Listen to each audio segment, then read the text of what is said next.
নমস্কার, মহাযোগী জ্যোতিষ চ্যানেলে আপনাদের সকলকে স্বাগত জানাই। আমি শ্রী স্নেহাশিস মুখার্জি। আগামী দিন অর্থাৎ ২১শে ফেব্রুয়ারি কিন্তু বিনায়ক চতুর্থী।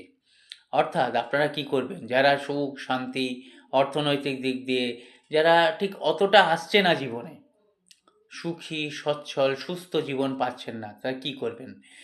জলে হলুদ নেবেন একটু, নিয়ে ওই জলটা ওং গং গণপতায় নমঃ বলে ঘরে ছেটাবেন এবং গণেশজির পুজো করবেন। যে কোনো একটা লাল ফুল দেবেন, লাল জবা ফুলও দিতে পারেন। লাড্ডু ভোগ দেবেন, লাড্ডু ভোগ খেতে উনি খুব ভালোবাসেন এবং প্রসাদ হিসেবে আপনারা খাবেন। এই বিনায়ক চতুর্থীর দিন আপনারা যদি মনস্কামনা বলতে পারেন এবং সেখানে যেন কোনো চ্যালেঞ্জ না থাকে বা কোনো সেই রকম এক্সপেরিমেন্ট না থাকে, বিশ্বাস ভরসা করে করুন, এই বিনায়ক চতুর্থী থেকেই আপনাদের জীবনে কিন্তু উন্নতি আসবেই। এরকম উপকারী ফলপ্রসূ টিপস দেখতে লাইক, শেয়ার, সাবস্ক্রাইব করতে ভুলবেন না। নমস্কার, ধন্যবাদ।